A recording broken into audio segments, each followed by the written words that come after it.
নমস্কার। শিক্ষক দিবস উদযাপন উপলক্ষে আজকের এই ভিডিওতে আমি সবাইকে শিক্ষক দিবসের শুভেচ্ছা জানাচ্ছি। আজকে আমি অত্যন্ত ভাগ্যবান, আমি আমার প্রিয় এক ব্যক্তিত্বকে এই ভিডিওতে পেয়েছি। আপনাদেরকে পরিচয় করিয়ে দিতে চাই। বিশিষ্ট শিক্ষাবিদ, আমাদের করিমগঞ্জ কলেজের বাংলা বিভাগের সুনামধন্য অধ্যাপক মাননীয় ডক্টর বিশ্বজিৎ ভট্টাচার্য মহাশয়। স্যার, আপনাকে এই ভিডিওতে স্বাগত জানাচ্ছি।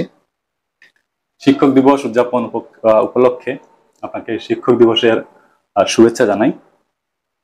তো শিক্ষক দিবস উপলক্ষে নানা বিষয় নিয়ে এই ভিডিওতে আপনার সাথে আলোচনা করব। প্রথমে আমি জানতে চাইবো আপনি কেমন আছেন? আমি ভালোই আছি, এবং আজকের এই পূর্ণ দিনে তুমি যে এরকম একটা অনুষ্ঠান আয়োজন করেছো তার জন্য আমি তোমাকে প্রথমেই আন্তরিক ধন্যবাদ জানাই। এবং আজকের এই দিনের পূর্ণ লগ্নে তুমিও একজন শিক্ষক, তোমাকে আমি শুভেচ্ছা জ্ঞাপন করি। এবং এই পেশার সঙ্গে যারা জড়িত আছেন প্রত্যেককেই আমি শিক্ষক দিবসের শুভেচ্ছা জ্ঞাপন করছি। তার সঙ্গে আজকে আমি এই জায়গায় পৌঁছাতে যাদের অক্লান্ত পরিশ্রমের দ্বারা আমি আজকে এই জায়গায় পৌঁছেছি, সেই সব শিক্ষকদেরও আমি আজকে আন্তরিক ভালোবাসা, শ্রদ্ধা এবং প্রণাম নিবেদন করছি। ধন্যবাদ।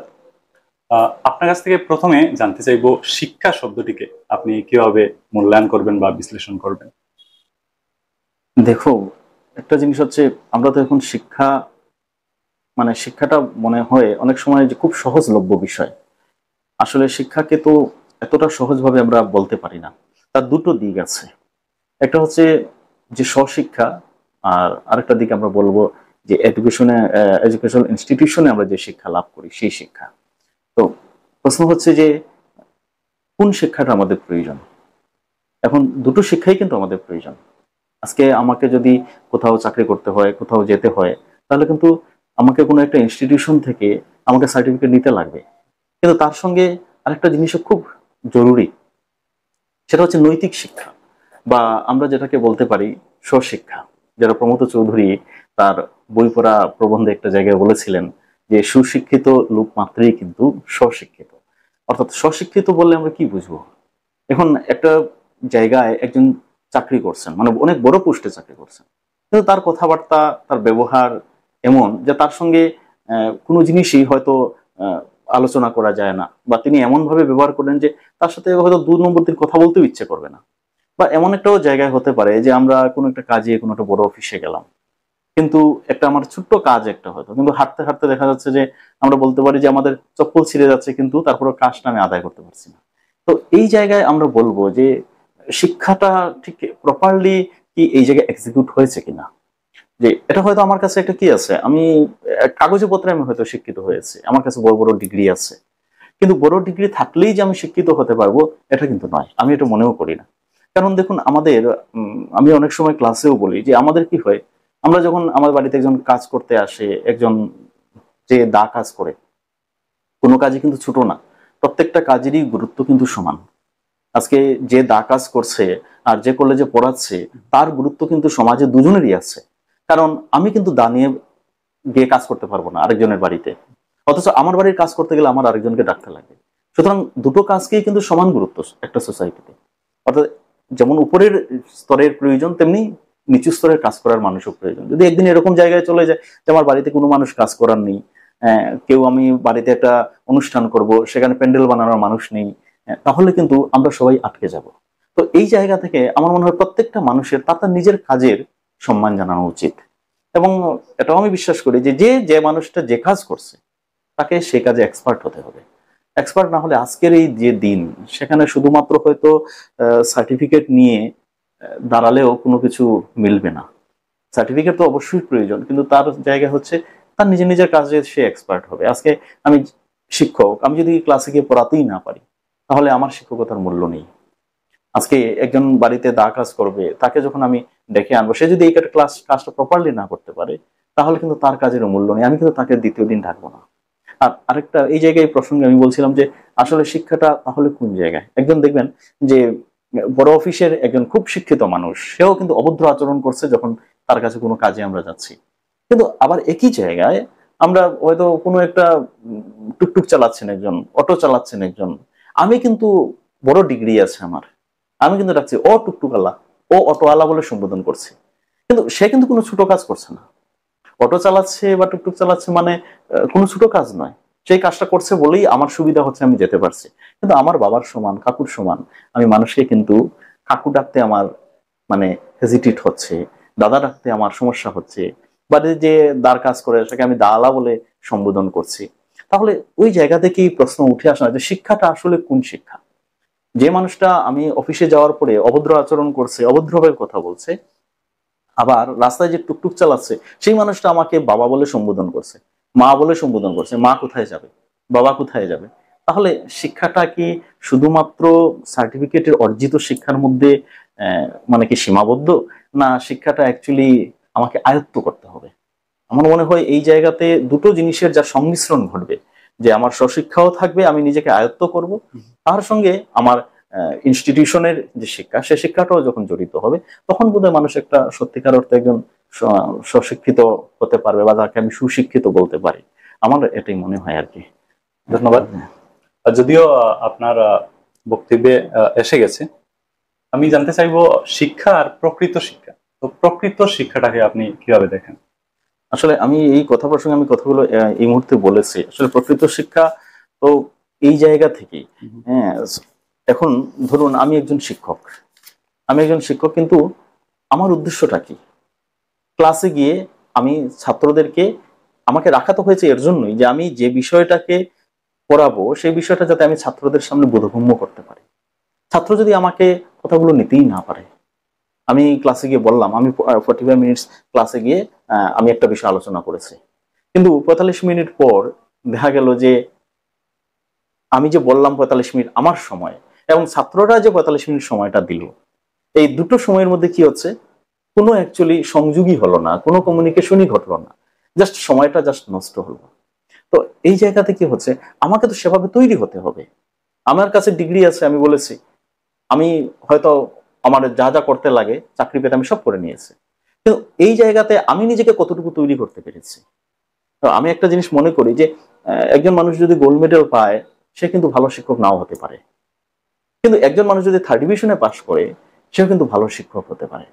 তো এই যে শিক্ষক হওয়াটা আসলে এটা কি হচ্ছে, একটা অর্জন করতে হবে। এবং আমাদের ম্যাক্সিমাম সমস্যাটা হচ্ছে যে আমরা অ্যাকচুয়ালি ইগোসেন্ট্রিক মানুষ হয়ে গেছি না, আমাদের যে কোনো একটা ভালো কাজ করতে গেলে অনেক মানুষের কি হয়, একটা ইগো চলে আসে। হ্যাঁ, এই জায়গাটাকে মনে হয় আমাকে সরাতে হবে এবং সহজভাবে মানুষের সাথে গিয়ে মিশতে হবে। তাহলে হয়তো আমার কথাগুলো আমি মানুষের কাছে পৌঁছে দিতে পারবো, না হলে আমার পক্ষে মনে হয় না সম্ভব। কারণ আমাকে যদি একজন মানুষ সহজভাবে নিতে না পারে, তাহলে আমার কথাটাকে সহজভাবে কি করে ওর কাছে পৌঁছাবো? তো এই জায়গা থেকে আমি মনে হয় আমার যে আমি যে শিক্ষিত ঠিকই আছে, কিন্তু প্রকৃত শিক্ষিত আমি তখনই হতে পারবো যখন আমি অ্যাকসেপ্টেবল হবো পুরো সমাজের কাছে, পুরো সোসাইটি আমাকে গ্রহণ করবে, ছাত্র সমাজ আমাকে মেনে নেবে, যে যে না স্যারের ক্লাস ভালো লাগে, এই কথাটা যখন বলবে, তখন মনে হবে হয়তো আমি যেটা অর্জন করার চেষ্টা করি তার হয়তো সামান্য আমি অর্জন করতে পেরেছি। এইটুকু আমার মনে হয় এই ক্ষেত্রে, তোমার প্রশ্নের এই ক্ষেত্রে আর কি। পরবর্তী যেটা প্রশ্ন, সেটা শিক্ষক নিয়ে। শিক্ষার সাথে শিক্ষক জড়িত, তো শিক্ষক আর প্রকৃত শিক্ষক, এই বিষয়গুলো যদি একটু বুঝিয়ে বলুন। অনেক কঠিন প্রশ্ন অ্যাকচুয়ালি, শিক্ষক আর প্রকৃত শিক্ষক যে প্রশ্নটা করেছো, আসলে শিক্ষক হওয়াটা আমি মনে করি খুবই কঠিন ব্যাপার। আমরা সবাই বলি আমরা সবাই টিচার, আর এখন আমাদের আমাদের মতো যেগুলো উন্নয়নশীল দেশ, এখানে শিক্ষক হওয়াটা মনে হয় খুব সহজ, যে কিছু নেই আমি শিক্ষকতার পেশায় চলে যাব। কিন্তু আমরা যদি দেখি উন্নত দেশগুলোর দিকে, আজকে ফিনল্যান্ডের মতো দেশ, জাপানের মতো দেশ, এইগুলো দেশে কিন্তু শিক্ষক হওয়া এত সহজ নয়। যতগুলো চাকরি আছে তার সবচেয়ে সম্মানজনক, সবচেয়ে উপরের চাকরি কিন্তু শিক্ষকতার চাকরি। তো এই জায়গায় পৌঁছাতে গেলে কি হয়, নানাভাবে ট্রেনিং দিয়ে তারপরে ওই জায়গাটায় পৌঁছাতে হয়। কিন্তু আমাদের দেশের শিক্ষা ব্যবস্থার বা আমাদের দেশের যে সিস্টেম তা একটু অন্যরকম। তো এই জায়গাতে দাঁড়িয়ে কি হয়, আমি একটা উদাহরণ হিসেবে বলতে পারি যে আজকে থেকে 4-5 বছর আগে আমি গুণোৎসবে গিয়েছিলাম একটা জায়গায়, নাম বলছি না আমি, একটা জায়গায় যাওয়ার পরে সেই জায়গায় আমি দেখলাম যে অল্প অল্প দূরে দূরে গ্রামের এক একটা স্কুল। তো সেই স্কুলগুলোতে কি হচ্ছে, তারপর জানলাম যে একটা স্কুল হচ্ছে জামাইপুর, একটা স্কুল হচ্ছে শালীর, একটা হচ্ছে মানে যিনি খুলেছেন ওনার স্ত্রীর। তো এরকম ভাবে কিন্তু এক একটা স্কুল খুলেছেন, তারপরে এগুলো সবই প্রভিনশিয়ালাইজড হয়ে গেছে। তো এরকমই একটা স্কুলে আমি গেছি, যাওয়ার পরে দুজন মাত্র টিচার। আমি একথা মানে বলছি একটু আগের মানে যারা, তারপর টেট দিয়ে যারা পেয়েছে এরা কিন্তু যে যে স্কুলগুলোতে পেয়েছে স্কুলগুলোর অনেক উন্নতি হচ্ছে বর্তমানে, হ্যাঁ অনেক ডেভেলপমেন্ট হচ্ছে, সেটা কিন্তু আমাদের কাছে অনেক আনন্দের বিষয় এবং পাওয়ার বিষয়। তখন পরীক্ষাতে এই ডিকটেশন আছে, হ্যাঁ তো ডিকটেশন করছেন, তো একজন শিক্ষক সে ডিকটেট করছে যে শি ইজ এ গারল। তো আমি জিজ্ঞাসা করলাম গারলটা কি? বলছে মানে শব্দটা হচ্ছে গার্ল কিন্তু উচ্চারণ হচ্ছে গারল। তো ছাত্রটা কিন্তু এটাই শিখছে, কারণ তাকে এভাবেই শেখানো হচ্ছে। তো সমস্যাটা হচ্ছে এই জায়গায় যে আমি কতটুকু মানে নিজে অর্জন করেছি বা নিজে কতটুকু দেওয়ার মতো জায়গায় পৌঁছেছি। আমি তো নিজেই দেওয়ার মতো জায়গায় পৌঁছাইনি, তাহলে আমি যাকে দিচ্ছি সে শিক্ষাটা কি নেবে? আর আমি যদি বলি শিক্ষক জাতির মেরুদণ্ড, তাহলে তো আমার মেরুদণ্ডটাই ছোট থেকে বাঁকা করে দেওয়া হচ্ছে। আজকে বিভিন্ন জায়গায় আমরা দেখবো যে সেই শিক্ষাটাই আসলে আমরা পাই না। তারপরে কি হয়, একটু আপার লেভেলে গেলে আমরা দেখব যে অনেকেই আমরা এরকম ভাবি যে চাকরি একটা পেয়ে যাওয়ার পরে দুটো জায়গার মধ্যে আমি তফাৎ দেখেছি সবসময়, প্রাইভেট জব এবং সরকারি চাকরির মধ্যে এটা তফাৎ আছে। তফাৎটা আমার কি মনে হয়, আমাদের একটা মানে একটা মেন্টালিটি আছে এরকম, সরকারি চাকরি করলে কি হয় গেলেও হবে না গেলেও হবে, কিন্তু প্রাইভেট জব করলে আমাকে 10টা 5টা যেতে লাগবে, এই মানসিকতাটা কাজ করে। তো এই মানসিকতাটাই কি হয় আমাদের যে মানে সরকারি চাকরিগুলোকে কিন্তু ধ্বংস করে দিচ্ছে। কেন এরকম আমাদের মানসিকতা তৈরি হচ্ছে? এখন একটা সেম একজন আমার এতদ অঞ্চলেরই যে ছেলেমেয়েগুলো প্রাইভেট স্কুলে পড়ে, প্রাইভেট কলেজে পড়ে, তারা যেরকম ভাবে পড়াশোনার প্রেশার থাকে, সরকারিগুলোতে কিন্তু সেভাবে করা যায় না। অনেক সময় সেটা নানা প্রতিবন্ধকতা থাকে, করতে পারি না আমরা। এটা হচ্ছে একটা সমস্যা আমাদের আছে।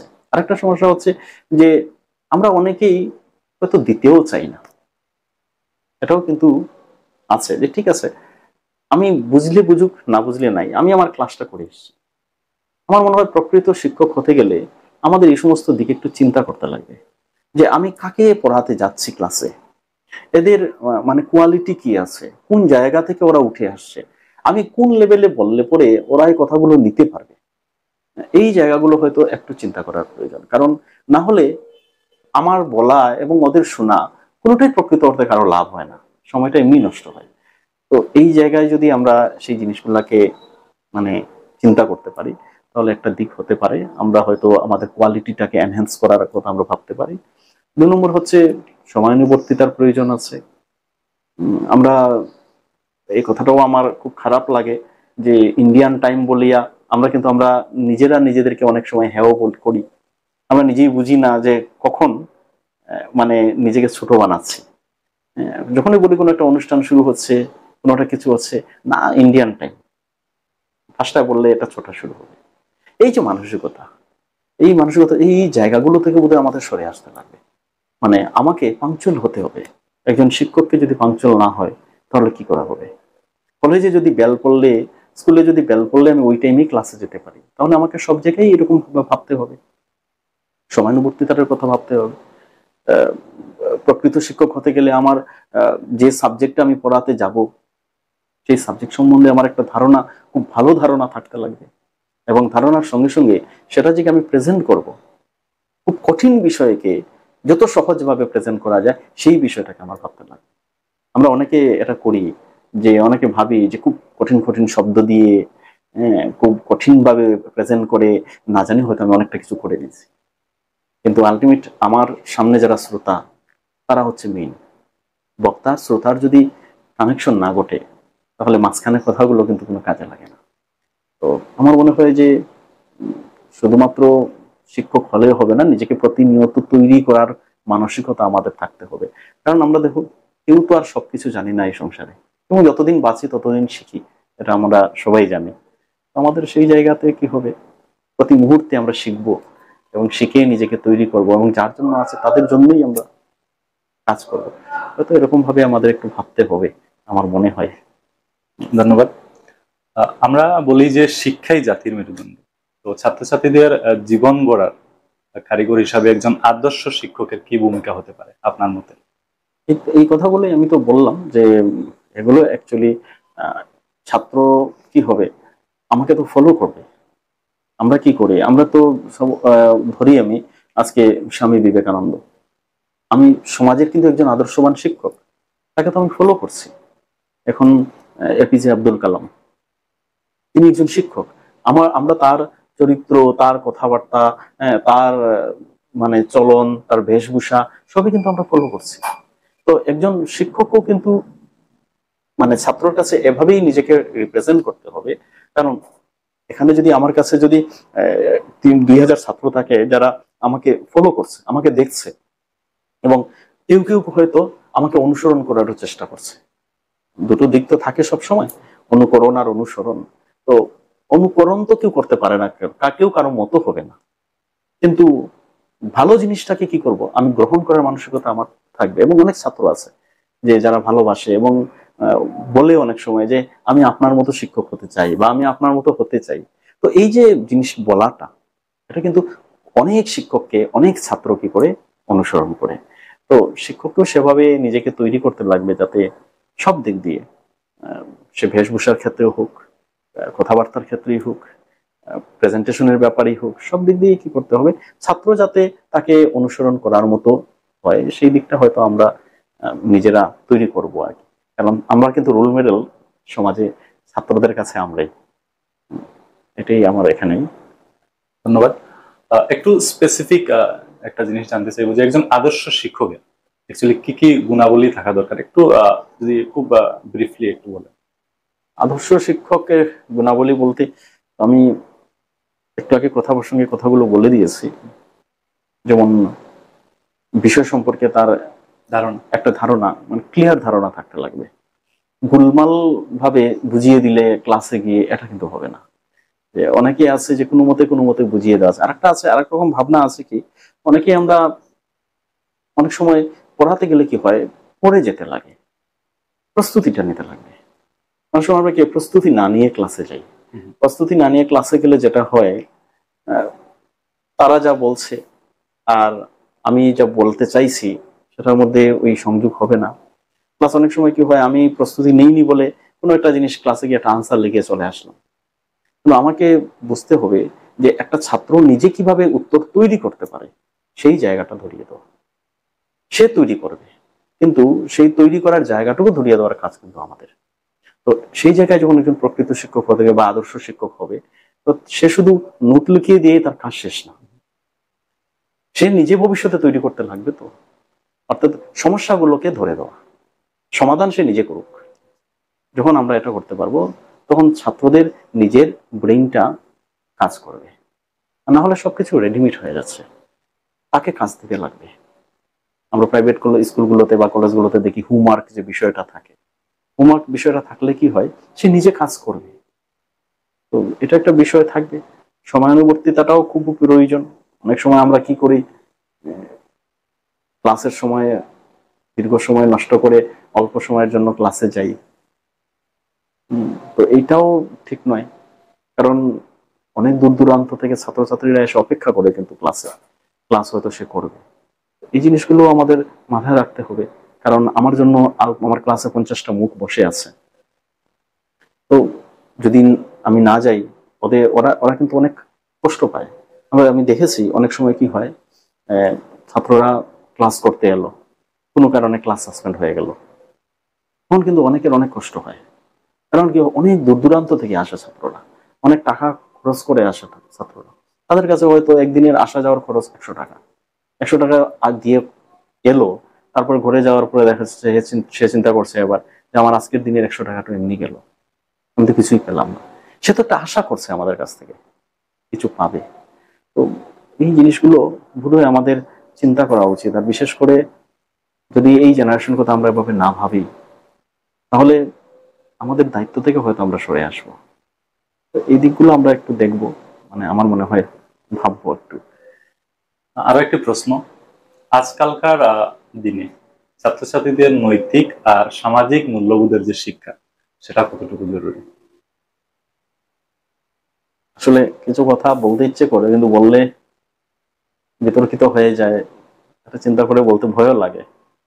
হ্যাঁ, আমি অনেক সময় কি হয়, ফেসবুকেও আজকাল কিছু বলি না।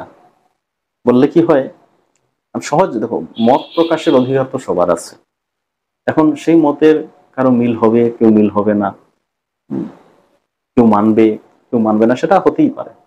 কিন্তু কথা হচ্ছে, অনেক সময় কি হয়, এমন ভাবে আক্রমণ করা হয়, আর যে আক্রমণ করছে তার আক্রমণটা সহ্য করার মতো হয়তো ক্ষমতা আমাদের থাকে না, বা মনটা অনেক ভীষণ খারাপ হয়ে যায়।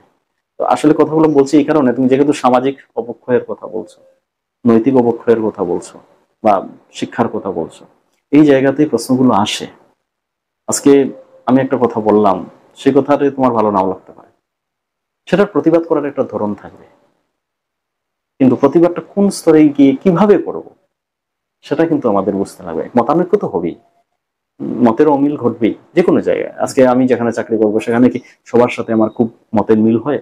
না, মতের অমিল থাকবে। তো তারপরে তো আমরা সবাই চলি। একটা জায়গায় কি হয়, কিছুটা না কম্প্রোমাইজ আমরা করতে হয়।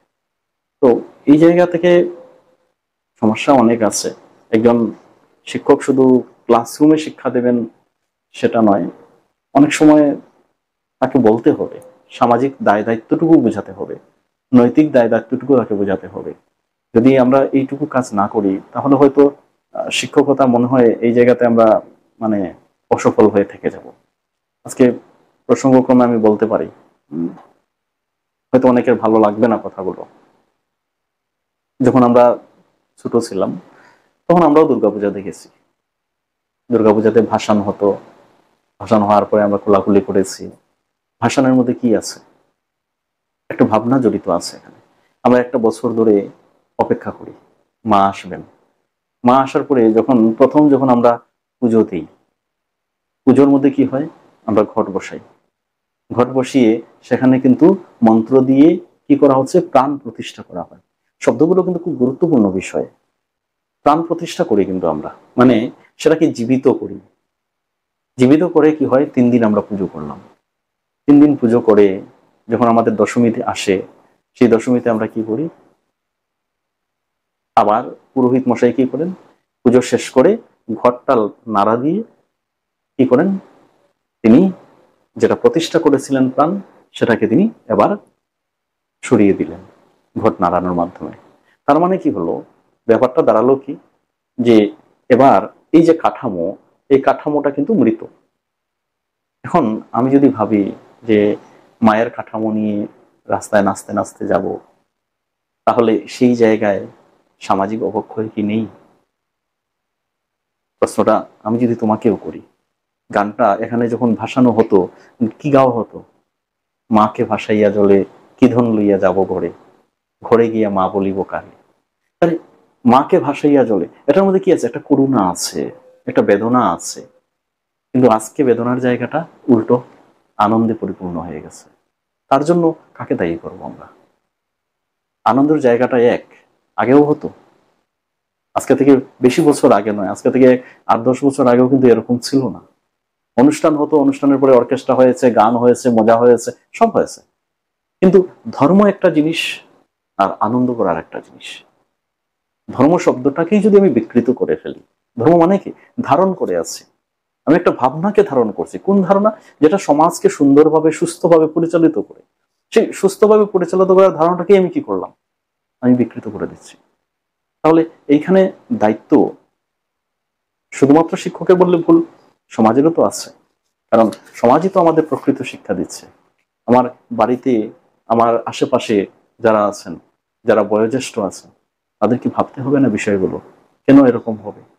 আনন্দ করতে কেউ বাধা দেয় না। কিন্তু আজকে আমার বাড়িতে একটা ছোট্ট পূজা হলেও আমি রাস্তায় নেমে পড়ি। রাস্তায় ছেলে মেয়ে বয়স্ক যারা আছেন সবাই নৃত্য করতে করতে আমার ঘাটে যেতে লাগে। আরেকটা তাৎপর্যপূর্ণ হলে এখন ব্যাপারটা হয়েছে, দশমী অ্যাকচুয়ালি তিথি, এখন সবকিছুতেই দশমী। দেখবে কথাটা, মানে কোন জায়গায় শব্দের অর্থটা চলে গেছে। কালী পুজোতেও দশমী হয়, গণেশ পূজাতেও দশমী হয়, দুর্গা পূজাতেও দশমী হয়, আর বাড়িতে যদি মনসা পূজা হয় সেটাতেও কিন্তু দশমী হয়। তাহলে দশমী জিনিসটা কি হলো? অ্যাকচুয়ালি তো সপ্তমী, অষ্টমী, নবমী, দশমী তাই ছিল। এখন চতুর্থীতে পুজো হলেও 2 দিন পরে দশমী থাকে, অমাবস্যাতে পুজো হলেও 3 দিন পরে দশমী চলে আসে। তাহলে এই যে বিষয়গুলো, এগুলো কি ভাবার বিষয় নয়? আজকে যারা আমার উত্তরসূরি বলবো, তারা তো যদি ভুল করে ধরিয়ে দেওয়ার দায়িত্বটা কার? সমাজের তো। এই জায়গাটা তো সবসময় কি হয়, চোর চুরি করে, কিন্তু সবসময় চোর যে চুরি করে চোরেরই দোষ থাকে, সেটা কি সত্যি? তো এই জায়গাতে আমার মনে হয় যে নৈতিক শিক্ষা এবং সামাজিক ভাবনাগুলোকে বোধহয় আমাদের মানে এগিয়ে আসতে হবে, আমাদের সবাইকে এগিয়ে আসতে হবে। কারণ সমাজটা যাতে ধ্বংস না হয়। আমরা সবাই, আমার নিজের যদি যে সনাতন ধর্ম, আমাদের যে ঐতিহ্য আছে, আমাদের যে সংস্কৃতি আছে, সেই সংস্কৃতি অন্যকে সবসময় শিখিয়েছে এবং সেটা অন্যের অনুকরণ করার মতো। আজকে বিদেশের অনেক মানুষ সনাতন ধর্মকে অনুকরণ করছে, অনুসরণ করার চেষ্টা করছে, কিন্তু আমরাই আমাদের ধর্মকে বিকৃত করে দিচ্ছি। এবং তার জন্য আমি সম্পূর্ণত যারা এরকম করছে তাদেরকে দায়ী করি না। এই অবক্ষয়টা অনেক দিন থেকেই চলে আসছে। কিন্তু কথা হচ্ছে, সমস্যা থাকবে। আমার এই নেগেটিভিটিটা আছে, ঠিক আছে, কিন্তু আমি এখানেই শেষ যে সবকিছু, তা কিন্তু না। তো এটা থেকে আমাদের বেরিয়ে আসতে হবে। এবং আমার মনে হয় যারা এই কথাগুলো শুনবেন, তাদের সবারই এই কথাগুলো, ভাবনাগুলো ভাবা উচিত যে কিভাবে পরিবর্তন করা যায়। সবাই আনন্দ করবে, সবাই ডিজে নিয়ে মজা করবে, অবশ্যই করবে, আমার তাতে কোনো আপত্তি নেই। কিন্তু কোন জায়গায় কতটুকু কিভাবে তাকে যোগ করলে আনন্দ এবং ধর্ম দুটোই সমানভাবে থাকবে, সেটা হয়তো একটু হলেও ভাবতে হবে। না হলে যত দিন যাবে আমাদের ধর্মকে, আমাদের সংস্কৃতিকে আমরা বিকৃত করে ফেলবো, এবং বিশ্ববাসীর কাছে আমাদের কাছে ধর্ম মানে এটাই একটা সময় দাঁড়িয়ে যাবে। তো সমাজে এই বিষয়গুলো শিক্ষকদের যেমন আছে, ক্লাসরুমে বলেও বোঝানো যেতে পারে, তেমনি সমাজের প্রতি মুহূর্তে কিন্তু আমরা শিখছি বিভিন্ন জায়গা থেকে। তো আমাদের যারা পূর্বপুরুষরা আছেন, আমাদের যারা বয়োজ্যেষ্ঠরা আছেন, তাদের হয়তো এগিয়ে আসা উচিত, ভালো মন্দটাকে বোঝানো উচিত। সম্মানের জায়গাটুকু তখন হয়তো আরো বাড়বে, আমার মনে হয়। ধন্যবাদ। এবার একটু ব্যক্তিগত বিষয়ে আসতে চাচ্ছি। আপনার এই শিক্ষকতা পেশায় আসার অনুপ্রেরণা কি কিছু রয়েছে, বা কিছু যদি এরকম থাকে আর কি, কাকে অনুপ্রেরণা হিসাবে আপনি নিয়ে শিক্ষকতায় যোগদান করেছেন? এই জায়গায় যদি আমি বলি, ঠিক কি শিক্ষক হতে চেয়েছিলাম কিনা বা কোনো পেশা বেছে নেব কিনা, এই যদি আমার কেউ কেউ প্রশ্ন করে, এটাও আমার কাছে একটা কি হয়, প্রশ্নবোধক চিহ্ন দাঁড়িয়ে যায়। আসলে আমার মতো ছেলেরা তো গ্রামে বড় হয়েছে। তো বড় হলে যে জিনিসটা হবে, আমি হচ্ছে আমার পরিবারের সবচেয়ে বেশি পড়াশোনা যদি করিতে আমি সবার থেকে একটু বেশি করেছি। তার জন্য যার অবদান রয়েছে সে হচ্ছে আমার মার। অনেক কষ্ট করে বাড়ি বাড়ি টিউশন করে, অনেক কষ্ট করে ছেলেকে চেয়েছেন যে সে শিক্ষিত হোক। কিন্তু প্রশ্ন হচ্ছে যে আমি পেশা হিসাবে যদি বেছে নেওয়ার কথাটা আসে, তাহলে হয়তো আমার কাছে এটার উত্তর দেওয়া একটু কঠিন হয়ে দাঁড়ায়। কারণ ওই যে এইম ইন লাইফ বলে একটা বিষয় আছে না, এইম ইন লাইফ কিন্তু আজকে আমাদের এই যারা প্রাইভেট স্কুলে পড়ে বা প্রাইভেট কলেজে পড়ে, তাদের কিন্তু এইভাবে এইম ইন লাইফ গড়ে দেওয়ার একটা ভাবনা থাকে, আমার ছেলে ডাক্তার হবে, আমার ছেলে ইঞ্জিনিয়ার হবে। গ্রামাঞ্চলে যারা বড় হয়ে আছে, তাদের কিন্তু কেউ বলে দেওয়ার এরকম কিছু নেই। কেউ বলে না যে সে কি হবে, তোমার জীবনের লক্ষ্যটা কি, তুমি কি হতে চাও। একটা ধাঁচে পড়াশোনা করে সবাই, সে স্কুলে পড়ছে, কলেজে পড়ছে, এরকম ভাবে। আমি আমার বলতে দ্বিধা নেই যে আমি যখন প্রথম কলেজে ভর্তি হই, কাছাড় কলেজে গিয়ে যখন ভর্তি হয়েছিলাম, তো কাছাড় কলেজে যাওয়ার পরে অনার্স এবং পাস দুটো বিষয় ছিল। অনার্স সম্পর্কে আমার সত্যি ধারণা ছিল না। অনার্স কি, পাস কি, এগুলো ধারণা আমার ছিল না। কারণ আমার বলে দেওয়ার কেউ নেই, কেউ বলেনি কোনোদিন যে এটা অনার্স, এটা পাস। আমাকে বড়বাবু জিজ্ঞাসা করেছিলেন ভিতর থেকে, কি অনার্স নেবে, আমি বলেছিলাম বাংলা নেবে। তো তো বাংলা নেব যখন আমি বলেছি, তখন তিনি কর্কশ গলায় আমাকে বলেছিলেন, পারবে নাকি? আমি বলছি হ্যাঁ পারবো। কিন্তু বাংলা যেও নিয়েছি সেটাও কিন্তু, হ্যাঁ বাংলাকে আমার ভালো লাগে, কিন্তু আমার তখন মনে হয়েছে এটা নিলে আমি পারবো, অন্য বিষয় নিলে আমি হয়তো পারবো না। কারণ আমি যখন স্কুলে পড়েছিলাম তখন সুশান্ত স্যার বলে একজন স্যার ছিলেন, তিনি বাংলা পড়াতেন। আর তার বাংলা ক্লাস শুনে আমি এতটাই আকর্ষিত হয়েছিলাম যে আমার এই বিষয়টা তখন ভালো লেগেছিল। তো এই কারণে আমি নিয়েছিলাম। তারপর ধীরে ধীরে যখন কিছুদিন ক্লাস করেছি, তারপর আমি বুঝেছি যে না, বাংলা সাম্মানিক বিষয়টা এই, পাশে নিয়ে পড়লে বিষয়টা হচ্ছে এই, এই ধারণাগুলো কিন্তু তৈরি হচ্ছে। কিন্তু তারপর আমাদের কি হচ্ছে, এই যে এখনো আছে, ও বাংলা নিয়ে পড়ছো, এই অবহেলার জায়গাটুকু কিন্তু এখনো আছে। মানুষ, আমরা সবাই বাঙালি, আমরা কিন্তু মানসিকতা থেকে সরে আসতে পারিনি। আমাকে অনেকে বলেছিলেন যে মাস্টার ডিগ্রি না করার জন্য, অনেকে আমাকে বলেছিলেন কম্পিউটার নিয়ে পড়বো, কম্পিউটার নিয়ে ওই এনআইটিতে, শিলচর এনআইটিতে, শিলংপট্টিতে ছিল, এখানে তুমি কম্পিউটারে করে নাও, তারপরে কোনো একটা কোর্স করে কম্পিউটার শেখাবে, এই করবে সেই করবে।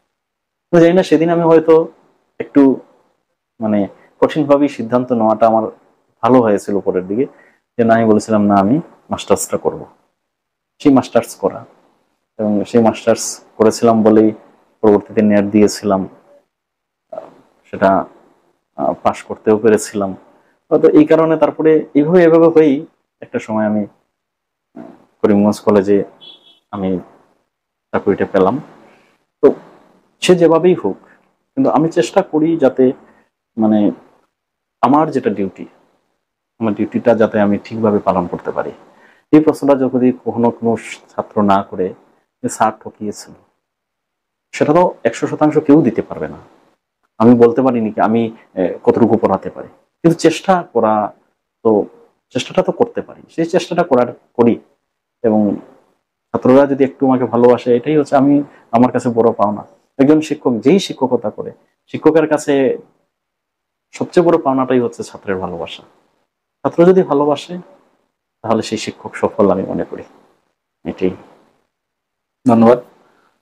ক্লাসরুমে আপনি শিক্ষার্থীদের যে শিক্ষার আগ্রহটা সেটা বাড়ানোর ক্ষেত্রে কি কি করে থাকেন? আজকের এই সময়ে শুধুমাত্র থিওরিটিক্যাল শিক্ষা দিলে হয় না, কিন্তু তাকে প্র্যাকটিক্যালি দেখানোরও প্রয়োজন আছে। এবং আমি সবসময় প্রেফার করি যে যাতে অডিও ভিডিও দিয়ে তার কাছে পৌঁছানো যায়। এবং আইসিটি ক্লাসগুলো এখন ভীষণ প্রয়োজন।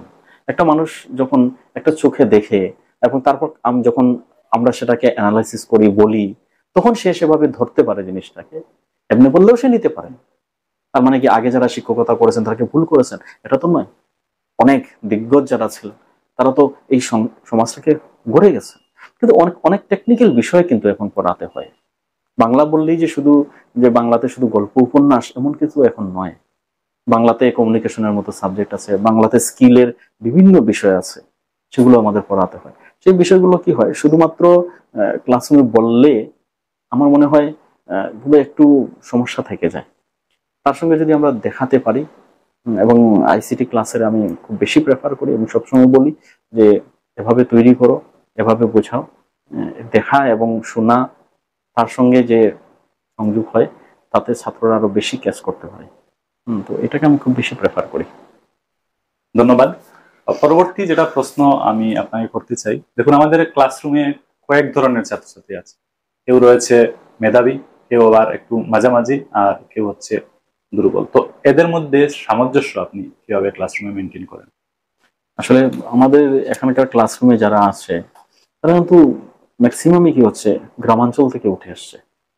ফলে তো আমরা তাদেরকে দোষ দিয়ে লাভ নেই। আমি যদি সবসময় বলি যে তুমি কিছু পারো না, তুমি কিছু জানো না, এটা কিন্তু আমার মনে হয় ভুল বলা হবে তাকে। একটা আসলে সে সেভাবে সুযোগই পায়নি হয়তো সবসময়। সে যে জায়গায় পড়েছে, যে ব্যাকগ্রাউন্ড থেকে উঠে এসছে, এটা তাকে সেভাবে গাইডই কেউ করেনি। সে যতটুকু পেরেছে, যেভাবে পেরেছে, সে হয়তো উঠে এসেছে। আজকে আমাদের এই জায়গাটাকে হয়তো বুঝতে লাগবে। আমি এর জন্য প্রথম দিকে আমি বলেছিলাম যে ক্লাসরুমে যাওয়ার পরে আমি ওই এমন ভাবে পড়ালাম যাতে সে নিতেই পারলো না। মানে এডুকেশনের সবচেয়ে বড় কথা হচ্ছে কি, যে আমি আমার সামনে যারা বসে আছে তাদেরকে আগে আমাকে বুঝতে হবে। তাদেরকে যদি আমি বুঝি, তখন আমি সেভাবে ক্লাস নিতে পারবো। এবং আমরা সবাই চেষ্টা করি সেভাবেই ক্লাস নেওয়ার। না হলে তো কি হবে, ওই যে বললাম সময়টাই শুধুমাত্র নষ্ট হবে। এবং আমি আরেকটা জিনিস খুব মানে বিশ্বাসও করি এবং আমার কাজ দিয়ে আমি করারও চেষ্টা করি, সেটা হচ্ছে প্রোডাক্টিভিটি প্রয়োজন।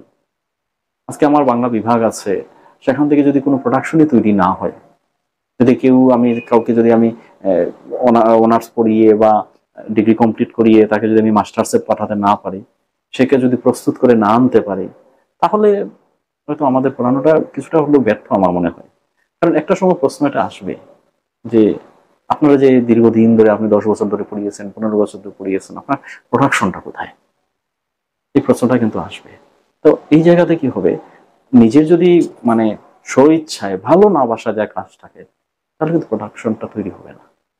ভালোবাসতে লাগবে, প্রত্যেকটা কাজকেই ছোট হোক বড় হোক ভালোবাসতে লাগবে। আমার শিক্ষকতা, আমার এরাই আমার সম্বল। তাদেরকে যদি আমি ভালো না বাসতে পারি, আমি তো নতুন জেনারেশন তৈরি করতে পারবো না। এর জন্য মানে ওই সামঞ্জস্যটা বজায় রাখতে লাগে আর কি। বর্তমান সময়ে যখন আপনি ক্লাসরুমে যান, তো বর্তমান প্রজন্মের ছাত্রছাত্রীদের পড়ানোর ক্ষেত্রে কি কি চ্যালেঞ্জের মোকাবিলা করতে হবে? এটাও একটা অনেক সমস্যা। এখন সমস্যা কি, কিছু কিছু বিষয় আছে, বিশেষ করে কলেজগুলোতে পড়ানো হয়, এই বিষয়গুলো সাবজেক্ট তো আছে, ঠিকই আছে, কিন্তু তার কোনো ইনফ্রাস্ট্রাকচার নেই, তার কোনো শিক্ষক নেই। এটা কিন্তু একটা বিরাট বড় চ্যালেঞ্জ। এখন হয়তো এনইপিতে আমরা দেখেছি অনেক নতুন নতুন বিষয় দেওয়া হয়েছে, কিন্তু কতটুকু সফল হতে পারছে ছাত্ররা, এটা কিন্তু একটা সময় প্রশ্নচিহ্ন দাঁড়িয়ে যাবে। কারণ ছাত্রদেরকে সেই ইনফ্রাস্ট্রাকচারটা দিতে লাগবে। আজকে আমি স্পোর্টস নিয়ে ছাত্ররা পড়বে, কিন্তু সে প্রফেশনাল কোর্স হিসেবে সে নিল স্পোর্টস, কিন্তু কলেজে এটার কোনো ডিপার্টমেন্ট নেই। যোগা সে নিল পড়ার জন্য, কিন্তু তার জন্য কোনো স্পেসিফিক টিচার নেই, তার জন্য কোনো স্পেসিফিক ডিপার্টমেন্ট নেই, অথচ তাকে এটা নিতেই লাগবে। ইভিএস, এনভায়রনমেন্টাল সায়েন্স, তাকে নিতেই লাগবে কম্পালসারি, কিন্তু তার জন্য কোথাও কোনো শিক্ষক নিয়োগ নেই। তো এগুলো কিন্তু ভীষণ চ্যালেঞ্জিং।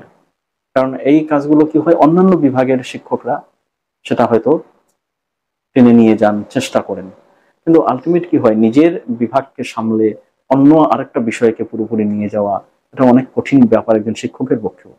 এবং ছাত্ররাও কি হয় যে সঠিকভাবে ওই জায়গাতে আমরা তাদেরকে দিতে পারি না।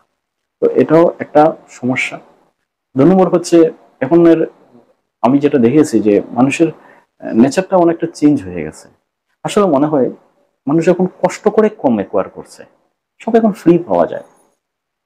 ফ্রি পেলে কি হয়, মানে কোনো কিছুর মূল্য থাকে না। আমরাও বড় হয়েছি, মানে অনেক কঠিন মানে জীবনটাকে যাপন করতে হয়েছে। আজকে মা বাবাদের এত চিন্তা করতে হয় না, কলেজে ভর্তি ফ্রি আছে, তারপরে অনেক স্কলারশিপ পাওয়া যাচ্ছে, স্কুটি পাওয়া যাচ্ছে, বই কেনার জন্য সরকার টাকা দিচ্ছে, কিন্তু আলটিমেট কাজে কতটুকু লাগছে? বই তো কিনেই না কেউ। বলতে বলতে আমি কাউকে বই কেনাতেই পারি না। মানে টাকা আছে সবার, পায় সবাই, কিন্তু যে কাজের জন্য দেওয়া হয় সেই কাজে কিন্তু লাগে না। এখন তাছাড়া এখন এআই এর যুগ হয়ে গেছে। এআই এর যুগে কি হয়েছে, সবাই এখন এআই নির্ভর হয়ে যাচ্ছে। ব্রেন তো কেউ কাজে লাগাতে চায় না। দুটো বই পড়লে, দুটো বই পড়ে যখন একটা আনসার বানাবে, তখন এই সঙ্গে সঙ্গে অনেক কিছু এক্সট্রা জানবে। কিন্তু আজকে গিয়ে চ্যাটজিপিটিতে চলে যাবে সব, জেমিনিতে চলে যাচ্ছে সবাই, গিয়ে সেখানে প্রশ্ন বলছে, সেটা যে ভুল দিচ্ছে কি শুদ্ধ দিচ্ছে সেটা বোঝারও তার ক্ষমতা নেই। আমরা পরীক্ষার খাতার মধ্যে এরকম পাচ্ছি। এরকম ভাবে সেদিন একটা খাতার মধ্যে ছিল যে চ্যাটজিপিটিতে খুব সম্ভবত লিখেছে, সে গিয়ে প্রশ্ন করেছে যে কোনো একটা, তারপর চ্যাটজিপিটি বলেছে আপনার প্রশ্নটা আমি বুঝতে পারিনি, আপনি একটু ক্লিয়ার করে জিজ্ঞাসা করুন। এই কথাগুলো কিন্তু সে লিখেছে। মানে সে যে প্রশ্ন করেছে, সে যে উত্তর দিয়েছে, কোন জায়গাটুকু রাখবো এটা কিন্তু সে বুঝতে পারছে না। তার কারণ হচ্ছে কি, ব্রেনটা তো কোনোভাবেই কাজে লাগাচ্ছে না। এই যদি হয় তাহলে তো আমাদের এই প্রজন্মটা ধীরে ধীরে কি হবে, ধীরে ধীরে প্রজন্মটা কিন্তু ধ্বংস হয়ে যাবে। যত যত বেশি আর্টিফিশিয়াল ইন্টেলিজেন্স ডেভেলপড হবে, তত বেশি কিন্তু যুব সমাজ ধ্বংসের দিকে যাবে। একটা সময় এমন হবে প্রত্যেক অফিসে আর মানুষ লাগবে না, কারণ এআই কাজ করতে পারে সব। আজকে একটা নোটিশ লিখতে হোক, একটা ড্রাফট করতে হোক, এআই কে বললে চট করে করে দিচ্ছে। যে মানুষটা আগে 1 ঘন্টা সময় লাগতো, এই মানুষটা এইটা এখন মেশিন 5 মিনিটে করে দেয়। এখন যদি যদি এই জেনারেশন এক্সপার্ট না হয়, সে যদি এআই সমকক্ষ না হয়ে ওঠে, তাহলে সে ভবিষ্যতে কোথায় চাকরি পাবে, কে রাখবে? এটা কিন্তু বিরাট চ্যালেঞ্জিং আমাদের এখানে। আর আরেকটা কথা হচ্ছে, যেমন আমরাও এখানে দেখি যে আজকে বিহার বা রাজস্থান বা ওই যে স্টেট গুলো আছে, তাদের ছেলেমেয়েরা কিন্তু এই কম্পিটিটিভ এক্সাম গুলো দেওয়ার জন্য একদম মানে প্রস্তুত হয়ে থাকে, এবং তাদের মানসিকতায়। আমাদের এত অঞ্চলে কিন্তু এই জিনিসটা এখনো গড়ে উঠছে না। কেউ কম্পিটিটিভ এক্সাম দেওয়ার কথা ভাবছে না, যে কোনোদিন আমি এসপি হব, কোনোদিন আমি ডিসি হব, এটা কিন্তু কেউ ভাবে না। জাস্ট একটা কি হয়, কিছু মুখস্থ করছে, একটা রেজাল্ট করছে। এটা নিয়ে কখনো কখনো আমার মনে হয় যে যে আমাদের ভবিষ্যৎটা তো অ্যাকচুয়ালি সমস্যার মধ্যে পড়ে যাচ্ছে। ছাত্রদেরকে বলিও যে তোমরা একটু বই পড়ো। জানি না কেন আজকাল মানে এরকম একটা অনীহা তৈরি হয়ে যাচ্ছে ধীরে ধীরে। সবাই নয়, কিন্তু 90%ই দেখা যাচ্ছে যে মানে এক্সট্রা কিছু নিতে চায় না, এক্সট্রা পড়তে চায় না। আর তার জন্য হয়তো দায়ী হয়তো মোবাইলও কিছুটা। আমাদের জীবনের অধিকাংশ সময় মোবাইল শেষ করে দিচ্ছে, কারণে অকারণে আমরা মোবাইল স্ক্রলিং করতে থাকি। মূলত এই যে প্রোডাকশন হওয়ার কথা, এটা হচ্ছে না। এটা আমার মনে হয় খুব বড় চ্যালেঞ্জ এখন আমাদের কাছে, যে নেক্সট জেনারেশনটাকে যে কিভাবে তৈরি করতে হবে। হয়তো সময়ের সাথে সাথে পড়াশোনার ধারণা এগুলো বোধহয় একটু বদলাতেই হবে, না হলে মানে পিছিয়ে পড়বে আমাদের এই জায়গাগুলো। আপনি আগে বলেছেন যে role model, teacher as a role model.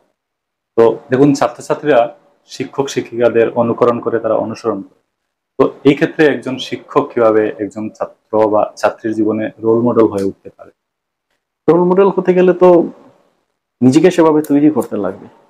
আজকে কি হচ্ছে, ছাত্র শিক্ষকের সম্পর্কটা একটা সময় বলা হতো যেন খুব ডিস্টেন্স থাকতো ছাত্র শিক্ষকের সম্পর্ক। তা আমার মনে হয় খুব বেশি ডিস্টেন্স থাকলে আজকের দিনে আমার খুব অসুবিধার কারণ। মানে এমন জায়গায়ও বুঝবে না যে ছাত্র শিক্ষকের মাথায় উঠে নাচবে, এটার কথা নয়। কিন্তু ব্যাপারটা হচ্ছে যে একটা ছাত্র একজন শিক্ষককে গিয়ে তার সমস্যাগুলো বলতে পারবে, বলার জায়গাটা তৈরি করে দিতে লাগবে, যে সে অনায়াসে বলতে পারে যে স্যার আমি এটা বুঝতে পারছি না। এবং সে যদি ভাই করে এই স্যারের সামনে যাব, ভয় লাগে, হ্যাঁ গেলেই স্যার বকা দেবেন, এই যদি আমার ভাবনা থাকে, তাহলে তো ছাত্রটা আমার কাছে কোনোদিন আসবে না।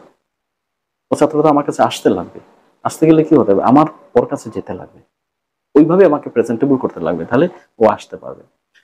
আরো কিছু সমস্যা আছে, যেমন আমরা অনেক সময় দেখেছি এরকম যে কিছু কিছু সমস্যা আছে, ছেলে কিংবা মেয়ে এই সময়ে, বিশেষ করে টিনেজের অনেক সমস্যায় ভোগে ওরা। যে সমস্যাগুলো তার বন্ধুদের সঙ্গে আলোচনা করলে বন্ধুরা ভুল পথে পরিচালিত করে। অনেক সময় মা বাবাকে ঘরে বলতে পারে না, মা বাবা বললে মা বাবা সেটাকে ভুল পথে ভুল বলেন, বকাবকি করেন। হ্যাঁ, প্রয়োজন হচ্ছে সাপোর্টের এই জায়গাতে। মানুষ জীবনে সবসময় শুদ্ধ কাজ করবে না, ভুল হবেই মানুষের জীবনে, না হলে তো সবাই ঈশ্বর হয়ে যেত, ভগবান হয়ে যেত। কিন্তু আমাদের সমস্যা হচ্ছে এই যে একটা মানুষ 100টা ভালো কাজ করুক আর একটা মানুষ একটা ভুল কাজ করুক, আমরা মানুষকে বিবেচনা করি সেই ভুলটা দিয়ে, তার 100টা কাজ চট করে আমরা ভুলে যাই। তখন আমরা সঙ্গে সঙ্গে আমরা কিন্তু তাকে শ্রেষ্ঠাত্মক কথা বলি, ও উনি তো অনেক ভালো মানুষ শুনেছিলাম, তাহলে উনি এমন কাজ করলেন। মানে আমার সঙ্গে সঙ্গে আমি ভুলে যাই যে এই মানুষটা হয়তো এর আগে অনেক অনেক ভালো কাজ করেছে। তো এটা হচ্ছে আমাদের মানে সমাজেরও একটা সমস্যা, ভাবনার জায়গা। তো একটা ছাত্র যদি কি হতে হবে, যে মা বাবাকেও কি করতে হবে, ছেলে মেয়ের কাছাকাছি যেতে লাগবে, যাতে সে সমস্যাগুলো শেয়ার করতে পারে।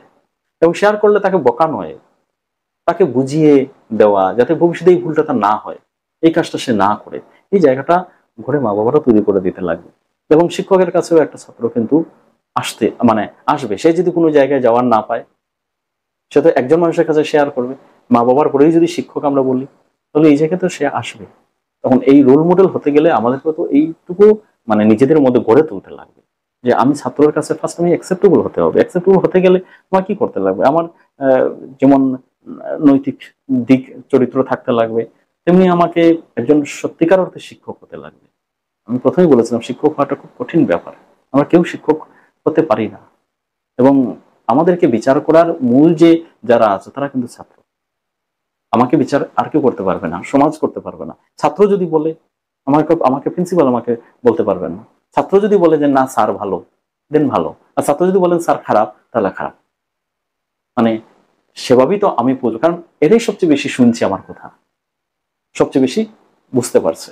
তো এই জায়গাতে এভাবেই আমাদেরকে তৈরি করতে লাগবে, যাতে আমরা ছাত্ররা আমাকে অনুকরণ বা অনুসরণ যেটাই করে সেটা করতে পারে।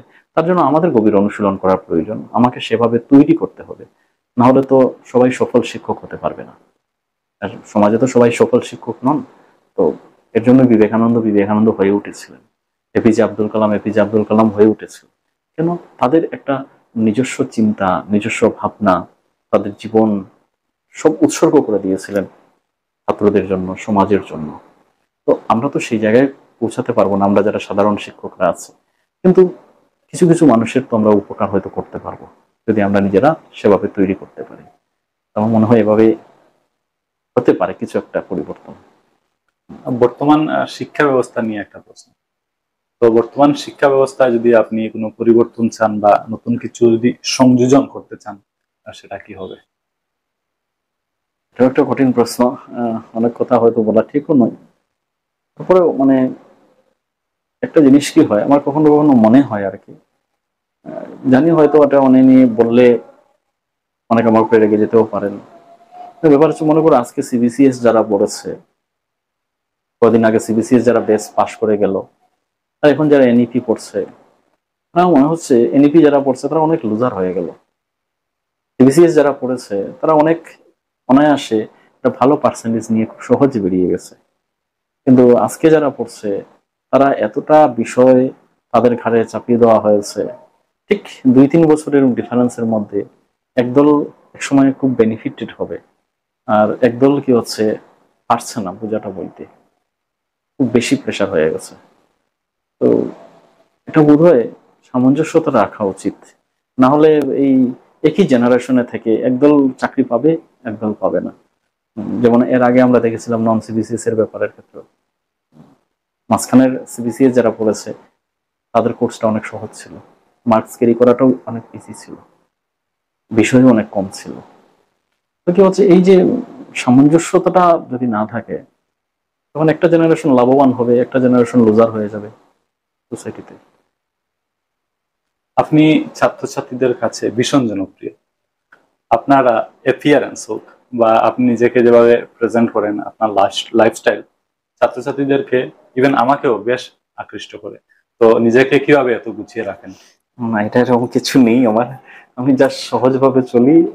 আমি, আমার এত ইগো নেই, আমি তো কিছু বুঝিও না এগুলো, এত অহংকারও দেখাতে পারি না। আমি সহজভাবে সবার সাথে মিশি, সবার সাথে চলি। আমার ভালো লাগে এরকম ভাবে চলতেই। আমার যে কলেজে যে একেবারে আহ, একদম নিচের কাজ করে তার সঙ্গেও আমি সহজভাবে মিশি, আর যে উপরে আছে তার সঙ্গে। ছাত্রদের সঙ্গে আমার কোনোদিনও কোনো মানে ইয়ে নেই, সব ছাত্ররা আমাকে নিজের দাদার মতো দেখে ভালো পায়। এটাই আমার ভালো লাগে, এক্সট্রা কিছু নেই। আর আমার একটু সুন্দরভাবে থাকতে ভালো লাগে আর কি, যেমন খুশি থাকাটা আমার একটু পছন্দ নয়।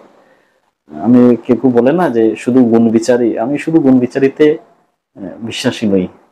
দর্শনদারি আমার মনে হয় দরকার। দর্শন এবং গুণ যখন দুটোর সম্মিলিত হয়, তখনই মানে পুরোটা সাকসেস হয়। এই আমি চেষ্টা, এটাই চেষ্টা, আমার আর কিছু নেই। আমি, তুমি যেটা বলেছো একটু বেশি বলে দিয়েছো, তো এরকম কিছু নেই আর কি। ধন্যবাদ। আপনি শিক্ষাদান ছাড়াও আমরা বিভিন্ন সময় দেখি বিভিন্ন প্রোগ্রামে আপনি উপস্থিত হন। সাংস্কৃতিক হোক বা সমাজ সেবামূলক কাজে আপনি সবসময় প্রথম সারিতে থাকেন। তো এই ক্ষেত্রে দুটি প্রশ্ন। এক হচ্ছে টাইম ম্যানেজমেন্ট কিভাবে করেন, আর আগ্রহ আর অনুপ্রেরণা এই কাজগুলো করার কোথা থেকে পান? আসলে যারা সময় নেই বলে না, এদের কাছে কোনোদিনই সময়ই হয় না। সময় বের করতে লাগে, সব কাজের মধ্যে চাইলে সময় বের করা যায়। আর আমি যদি শুধু বলি যে না না আমার সময় নেই, সময় নেই, তাহলে আর কোনোদিন আমার সময় হবে না, আমি জানি। এই করে আমার দিন চলে যাবে। তো প্রশ্ন হচ্ছে, সেকেন্ড হচ্ছে যে আমার ভালো লাগে, অনেক কাজ আমি করি, আমার এগুলো করতে ভালো লাগে। এবং বিভিন্ন জায়গায় যে আমি যাই বা আমাকে ডাকে, ম্যাক্সিমাম হচ্ছে আমার ছাত্ররাই। কিন্তু আজকে আমার 15 বছরের শিক্ষকতা জীবনে আজকে এই গ্রামে গঞ্জে বিভিন্ন স্কুলে বিভিন্ন সময় আমাকে ওরা ডেকেছে। ম্যাক্সিমাম কিন্তু আমার সবাই ছাত্র, এবং ছাত্ররাই বলছে যে না বিশ্ব স্যারকে নিয়ে আসো। এটা আমার কাছে তো সবচেয়ে বড় পাওনা না। এই জায়গাতে হয়তো মনে হয় আমি, তাহলে হয় মনে হয় আমি 1% হলেও সফল, যে আমাকে তো ওরা ভালোবেসে দেখেছে। এটা হচ্ছে একটা কথা। আর 2 নম্বর হচ্ছে শিক্ষক মানেই তো শুধুমাত্র ক্লাসরুমে পাঠদান করা নয়, সমাজের প্রতিও তার দায়িত্ব আছে। যে এই জায়গাতে আমি চিন্তা করি আর কি। যেমন আমি ছাত্রদের জন্য দেখবে ইলার্নিং ইনফো বলে একটা ওয়েবসাইট তৈরি করেছি। এখানে সব পুরনো প্রশ্ন রাখা আছে। শুধুমাত্র করিমগঞ্জ কলেজের ছাত্ররা যেটা অ্যাক্সেস করছে তা নয়, আসাম বিশ্ববিদ্যালয়ের অধীনে যত কলেজ আছে সব কলেজের ছাত্ররা সেটা অ্যাক্সেস করছে। এই যে কাজটা করি আমি, মানে এটাতে আমার প্রচুর সময় যায়, অর্থ যায়, কিন্তু এটা থেকে মানে আমার আসে না কিছু। একটা জিনিস আসে, সেটা আছে অনেকটা ভালোবাসা পাওয়া যায়। এটা আমাকে অনুপ্রেরণা দেয়। যে অনেকে বলে যে স্যার আপনার এই প্রশ্নটা আপনাকে দিয়েছিলেন বলে আমি পেয়েছিলাম, আমার পরীক্ষাটা ভালো হয়েছে, তখন আমার খুশি লাগে। তো এইটাই আমি পাই। আর সবাই আমাকে ভালোবেসে ডাকে, এতে আমি উৎসাহ বোধ করি। আমার তখন আরো যেতে ইচ্ছে করে। তুমি দেখেছো হয়তো উত্তরসূরি বলেও আমরা একটা সংগঠন তৈরি করেছিলাম। তো মানে কাজ করতে ইচ্ছে করে তাই করি। মানে টাকা পয়সা, অর্থ উপার্জন এইগুলো আমার কোনো মানে এগুলোতে কোনো আমার লক্ষ্য নেই, কখনো ভাবিও নেই। ঈশ্বর যা দিয়েছেন তাতে চলে যাবে। বাকিটা হচ্ছে একটু সমাজে যাতে রেখে যেতে পারি।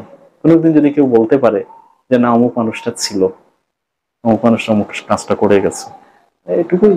আমরা ছোট মানুষটা তার চেয়ে বেশি আর কি আশা করতে পারি, এটুকুই চাই। আর যারা ছাত্রছাত্রীরা, বিভিন্ন স্তরের ছাত্রছাত্রীরা, একেবারে ছোট থেকে যারা রয়েছে বড় পর্যন্ত, যারা এই ভিডিও দেখছে, তাদের উদ্দেশ্যে আজকের দিনে আপনার বার্তা কি হবে? আমি আজকের এই পূর্ণ দিনে সবাইকে বলবো, নিজেকে তৈরি করার চেষ্টা করো সবাই। তৈরি করতে হবে। এবং এখন অনেক সহজলভ্য হয়ে গেছে জানার বিষয়গুলো, কারণ আমাদের কাছে একটা হাতের কাছে মোবাইল আছে। এই মোবাইলটা শুধুমাত্র ফেসবুক আর হোয়াটসঅ্যাপ করার জন্য নয়, আর মানুষের সঙ্গে কথা বলার জন্য নয়, সমগ্র পৃথিবীটা এটার মধ্যে অন্তর্ভুক্ত আছে। তো এখান থেকে আমরা প্রতি মুহূর্তে কি করতে পারি, এখান থেকে এই জ্ঞানটাকে নিতে পারি। আমার কথা হচ্ছে গ্যাজেটটাকে আমি কিভাবে কাজে লাগাবো সেটা আমার ভাবতে লাগবে, যে কতটুকু সময় আমি দেব। এখান থেকে অনেক ভালো জিনিস নেওয়ার আছে, সেটাকে নিক আমার বর্তমান প্রজন্ম। এবং আমি বলবো যে একটু পড়াশোনা করতে লাগবে এবং একটা এইম লাইফ তৈরি করতে হবে। আজকে যদি অন্য রাজ্যের ছেলেমেয়েরা এত ভালো হতে পারে, হ্যাঁ, মানে সব বড় বড় পোস্টে যেতে পারে, আমাদের ছেলেমেয়েরা কেন পারছে না? এই প্রশ্নটা ওরা নিজেরা করুক। শুধুমাত্র ডিগ্রি পাস করে, বিএড করে, শুধুমাত্র স্কুলে পড়াবো বা কলেজে পড়াবো, মাস্টার ডিগ্রি করে এই জায়গায় সীমাবদ্ধ না রেখে একটু বড় ভাবে ভাবনা যাতে নিজেদের ছড়িয়ে দিতে পারি, সেই ভাবনাটুকু করতে লাগবে। আমি বলবো যে আমরা সবাই পারবো। আমাদের মধ্যে এই মানে আমরা কিভাবে, আমার সবার আগে না আমার দ্বারা হবে না, আমার দ্বারা হবে না যখন ভাবি না, তখনই আমার দ্বারা কিন্তু 80% না হওয়ার জায়গায় চলে যায়। আমার দ্বারা হবে, এই ভাবনাটুকু আমাদের মধ্যে আনতে লাগবে। এই যে হবে মানে নিজের উপরে বিশ্বাস, বিশ্বাস আর অহংকার এক না, মানে এইটাকে আবার গুলিয়ে ফেললেও হবে না। এখন আমি পারি এটা আমার অহংকার হয়ে গেল, তাহলে হবে না। মানে আত্মবিশ্বাসের জায়গাটুকু তৈরি করতে লাগবে, যাতে আমরা পারবো। আমরা নতুন ভাবে চিন্তা করব, সবভাবে একটা নিজেরা দাঁড় করাতে পারবো। তাতে কি হবে, আমার জায়গাটাও উন্নত হবে, নিজেরাও উন্নত হবে, তাতে আমার দেশ উন্নত হবে। তো এটুকুই আমার সবার কাছে আবেদন থাকবে। নবপ্রজন্মের শিক্ষক যারা বা আগামীতে যারা শিক্ষক হবে, তাদের উদ্দেশ্যে আজকের দিনে আপনার অনুপ্রেরণামূলক বার্তা কি হবে? একটা কথা বলবো, কাজটাকে ভালোবাসতে লাগবে। শিক্ষকতা পেশা আমরা পেয়েছি, সেটাকে আমরা ভালোবাসবো এবং যতটুকু সম্ভব ছাত্রদের দেওয়ার চেষ্টা করব, যাতে একটা দিন ছাত্ররা গর্ব করে বলে যে না ওই স্যার ওই ম্যাডামের জন্য আমার আজকে এই জায়গায় আমি দাঁড়িয়েছি। এবং এটা যখন বলবে, এটাই বোধহয় একজন শিক্ষকের সবচেয়ে বড় পাওনা হবে। সেদিন আমি জানি, সেদিন চোখ থেকে জল বেরিয়ে যাবে যদি কোনো একটা ছেলে বা মেয়ে এসে বলে যে স্যার আপনার জন্য আজকে আমার এই জায়গাটা। তো এই জায়গাটা একোয়ার করার আমাদের চেষ্টা করতে লাগবে। আমি সবাইকে এটুকুই বলবো। আমি তো আমার যারা বয়োজ্যেষ্ঠ আছেন তাদের কাছ থেকে আমি পেয়েছি, তাদের আমি এরকম তো বলতে পারি না, কিন্তু আমার যারা ছোট, যাদেরকে আমি পড়িয়েছি, যারা এখন শিক্ষকতার পেশায় এসছে, তাদের সবাইকে আমি বলবো যে তোমরা এভাবে নিজেদেরকে প্রস্তুত করো, যতটুকু দাও, যে পরিস্থিতিতে দাও 100% দেওয়ার চেষ্টা করো। প্রতিকূলতা প্রচুর থাকবে, কিন্তু প্রতিকূলতা সরিয়ে আমরা দেব, যতটুকু পারবো আমরা দেব। যে ছোট ক্লাসে হলেও দেওয়ার চেষ্টা করবো, বড় ক্লাসে হলেও দেওয়ার চেষ্টা করবো, যে যে স্তরে আছি। সব শেষ প্রশ্ন, তো সবশেষে যারা দর্শকগণ এই ভিডিও দেখছে, বিভিন্ন অভিভাবকগণ এই ভিডিও দেখছেন, তো তাদের উদ্দেশ্যে, সর্বোপরি সমাজের উদ্দেশ্যে আপনার শেষ কথা কি হবে?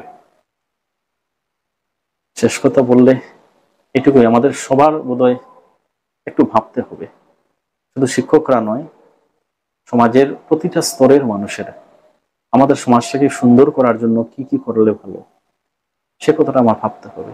কোন জায়গা কতটুকু করব সেটা একটু চিন্তা করতে লাগবে। সবাই যদি আমরা সম্মিলিতভাবে এগিয়ে আসি, তখন কি হবে, সমাজটা পরিবর্তিত হবে। একা কারো পক্ষে তো সমাজ পরিবর্তন করা সম্ভব নয়। তো সবাই একটা পজিটিভ ওয়েতে ভাবুন, সবাই পজিটিভলি এগিয়ে আসুন। যেটা ভালো সেটাকে আমরা অ্যাপ্রিসিয়েট করি। একজন এগিয়ে গেলে তাকে টেনে না নামিয়ে তাকে আরেকটু এগিয়ে দেওয়ার চেষ্টা করি। এইভাবে আমরা যদি ভাবি, হয়তো সমাজ একদিন, আমাদের সমাজ অনেক উন্নত, আরো আরো উন্নত হবে, আরো নতুন কিছু আমরা পাবো। আমরা গর্ব করে বলবো যে শ্রীভূমি তার শ্রী ফিরে আসবে। কখনো আর সেই প্রশ্ন আসবে না যে শ্রীভূমির শ্রী কোথায়। তো এই প্রশ্নটাকে জায়গা যদি করতে হয়, সবারই একটা দায়িত্ব আছে। স্কুলের শিক্ষকদের, কলেজের শিক্ষকদের, ছাত্রদের, অভিভাবকদের, সবাই নিয়ে কিন্তু আমাদের সমাজ। তো এই সমাজটা সবাই মিলে আমরা সুন্দর করে গড়ে তুলতে পারি, এটুকুই সবার প্রতি আমার আজকের দিনে একটা প্রার্থনা থাকবে। সবাই ভাবুন এবং পজিটিভ ওয়েতে ভাবুন।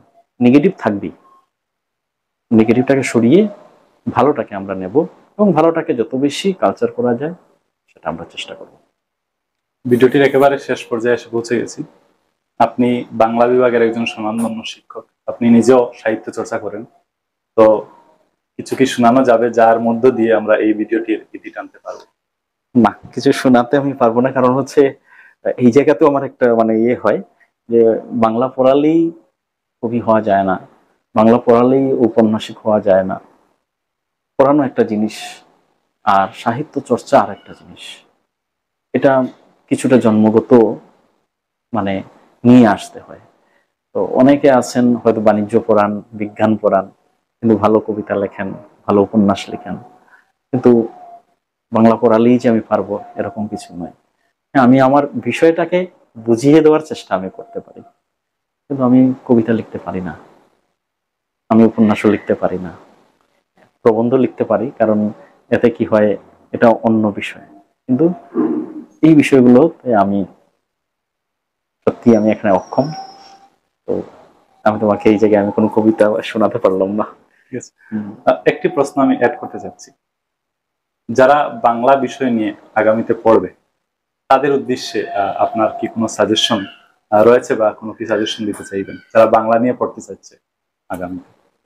আসলে আমাদের এখানে কি হয়, বাংলা অনেক সময় এরকম এরকম ভাবে, আমি যে প্রথম বলেছিলাম যে আমি বাংলা কেন নিয়েছি, এরকম কিন্তু জায়গা থেকে আমাদের ছাত্ররাও ভাবে যে আমি ইংলিশ পারবো না, বা আমি ইকোনমিক্স পারবো না, তাই বাংলাটা নিয়ে নিই। সে কিন্তু ভালোবাসার জায়গা থেকে নিচ্ছে না। অনেকে জাস্ট মনে হয় এটা পড়লে হয়তো খুব সহজ হবে, এবং তুমি শুনলে হয়তো আশ্চর্য হবে যে আমাদের এই অঞ্চলে এবং বিশেষ করে করিমগঞ্জেও আজকে কয়েক বছর থেকে সবচেয়ে বেশি আর্টসে যে দুটি সাবজেক্টের ডিমান্ড থাকে, সেটা হচ্ছে পলিটিক্যাল সায়েন্স আর বাংলা। এবার আমাদের প্রায় 1400 ছাত্র অ্যাপ্লাই করেছিল, 1400 ছাত্রের মধ্যে 650 বাংলায় অ্যাপ্লাই করেছে।